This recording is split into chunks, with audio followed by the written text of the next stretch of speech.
Good morning everyone. This is Poonam here, your SSC teacher from Vishya School Una. Dear students, we are doing the chapter Outcomes of Democracy, and today we will discuss last topic of this chapter, dignity and freedom of the citizens. So let's start. Democracy stands much superior to any other form of government in promoting dignity and freedom of the individual. किसी भी person को dignity और freedom provide करवाने में democracy सबसे आगे है. Every individual wants to receive respect from fellow beings. Often conflicts arise among individuals because some feel that they are not treated with due respect. हर एक पर्सन दूसरे person से respect चाहता है और अक्सर जो कॉन्फ्लिक्ट्स होते हैं, जो डिस्प्यूट्स होते हैं, वो इसीलिए होते हैं क्योंकि कुछ लोग ऐसा फील करते हैं कि उनके साथ इक्वली ट्रीट नहीं किया जा रहा है. The passion for respect and freedom are the basis of democracy. Democracies throughout the world have recognized this, at least in principle. This has been achieved in various degrees in various democracies. पूरे world में जो democracies हैं उन्होंने ये recognise किया है कि जो रिस्पेक्ट है और फ्रीडम है वो किसी भी डेमोक्रेसी के बेसिक्स हैं और डेमोक्रेसीज ने इसको अचीव भी किया है. For societies which have been built for long on the basis of subordination and domination, it is Not a simple matter to recognize that all individuals are equal. वो societies जो काफी समय से जिनका बेस सबऑर्डिनेशन और domination रहा है, बाकी लोगों के ऊपर कंट्रोल करना, तो उनके लिए डेमोक्रेसी को एक्सेप्ट करना एक डिफिकल्ट टास्क है. के लिए सभी जो लोग हैं उनको इक्वल ट्रीट करना बहुत डिफिकल्ट टास्क है. Take the case of dignity of women. Most societies across the world were historically male-dominated societies. Long struggles by women have created some sensitivity today that respect to and equal treatment of women are necessary ingredients of a democratic society. अगर हम लोग women की dignity के case को देखें तो बहुत सारी societies ऐसी हैं वर्ल्ड में जो male-dominated societies हैं, जिसमें males के पास ज़्यादा rights हैं और women ने बहुत long struggles करके बहुत बड़ी मुश्किलों से एटमॉस्फेयर को क्रिएट किया है कि जिसमें डेमोक्रेटिक सोसाइटी हो, जिसमें इक्वल ट्रीटमेंट जो है वो इम्पॉर्टेंट हो.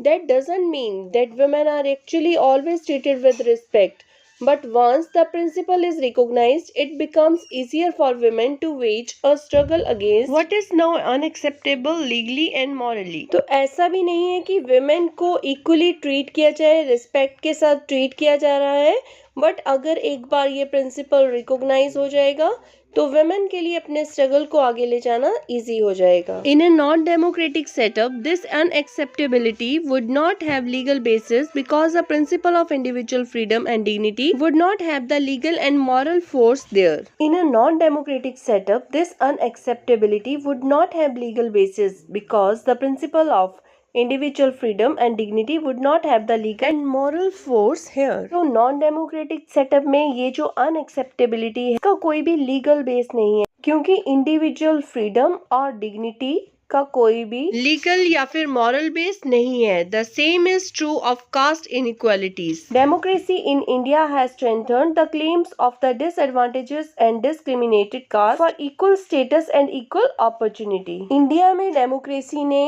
डिसएडवांटेज्ड और डिस्क्रिमिनेशन के अगेंस्ट काफी काम किया है और लोगों को इक्वल स्टेटस और इक्वल अपॉर्चुनिटी दिलाने में काफी कोशिश की है. There are instances still of caste based inequalities and atrocities but these lack the moral and legal foundations.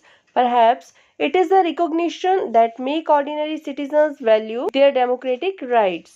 So अभी भी कास्ट बेस्ड जो इनइक्वालिटी है या फिर एट्रोसिटीज है, एट्रोसिटीज मीन्स जो क्रूअल एक्ट्स हैं, वो कई बार हमें देखने को मिलते हैं. But these lack the moral and legal, but इनको कोई भी मॉरल या लीगल सपोर्ट नहीं है.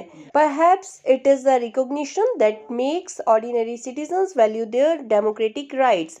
तो शायद ये डेमोक्रेसी की जो रिकॉग्निशन है, जो लोग इसको एक्सेप्ट करते हैं, वही रीज़न है कि जो ऑर्डिनरी सिटीजन्स हैं वो भी डेमोक्रेटिक राइट्स की वैल्यू को जानते हैं. Expectations from democracy also function as the criteria for judging any democratic country. Democracy से हम लोग जो एक्सपेक्टेशंस करते हैं वो भी एक क्राइटेरिया है किसी भी डेमोक्रेटिक कंट्री को जज करने का.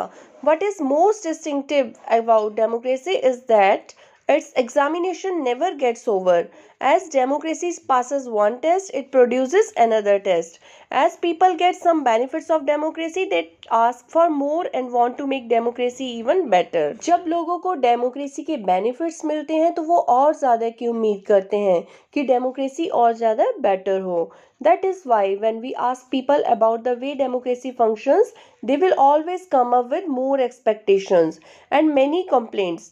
तो यही रीज़न है कि जब हम लोग डेमोक्रेसी के फंक्शंस के बारे में बात करते हैं तो लोगों को और भी ज़्यादा एक्सपेक्टेशंस होती हैं और वो और भी ज़्यादा कंप्लेंट करते हैं. What is most distinctive about democracy is that its examination never gets over. Means जो चीज़ डिफरेंट बनाती है डेमोक्रेसी को, जो कुछ स्पेशल है इसके बारे में, वो ये है कि इसके एग्जामिनेशन कभी भी ख़त्म नहीं होते हैं. As democracy passes one test, it produces another test. तो जब वो एक टेस्ट को पास करती है डेमोक्रेसी तो उसके लिए कोई और टेस्ट रेडी हो जाता है. As people get some benefits of democracy, they ask for more and want to make democracy even better. That is why when we ask people about the way democracy functions, they will always come up with more expectations and many complaints. जैसे जैसे लोगों को democracy के benefits मिलते हैं तो वो और ज़्यादा की उम्मीद करते हैं और डेमोक्रेसी को बेटर बनाना चाहते हैं. तो यही रीज़न है कि जब हम लोगों से डेमोक्रेसी के फंक्शंस की बात करते हैं तो वो ज़्यादा एक्सपेक्टेशंस की बात करते हैं और ज़्यादा कंप्लेंट्स करते हैं. The fact that people are complaining is itself a testimony to the success of democracy. It shows that people have developed awareness and the ability to expect and to look critically as power holders and the high and the mighty. ये जो लोग complaint कर रहे हैं democracy के बारे में, तो ये भी एक तरह से उसकी सक्सेस की ही स्टोरी है, क्योंकि ये शो करती है कि लोग, इससे ये भी शो होता है कि लोग डेमोक्रेसी के लिए अवेयर हो गए हैं और इसके साथ साथ वो इसे एक्सेप्ट भी कर रहे हैं और क्रिटिकली भी देख रहे हैं. A public expression of dissatisfaction with democracy shows the success of the democratic project.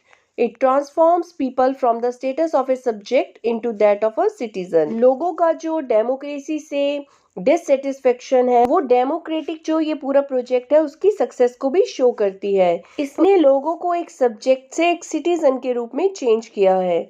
Most individuals today believe that their vote makes a difference to the way the government is run and to their own self-interest. बहुत सारे लोगों को अब ये लगता है, वो ये बिलीव करते हैं कि उनकी एक वोट बहुत बड़ा डिफरेंस क्रिएट कर सकती है किसी भी गवर्नमेंट को बनाने में और उसको चलाने में. इसके साथ साथ उनके सेल्फ इंटरेस्ट में भी उनकी जो वोटिंग है, जो वो वोट करते हैं, वो बहुत इंपॉर्टेंट है. So students, with this chapter we have completed our syllabus. That's all for the day. Thank you. Have a nice day.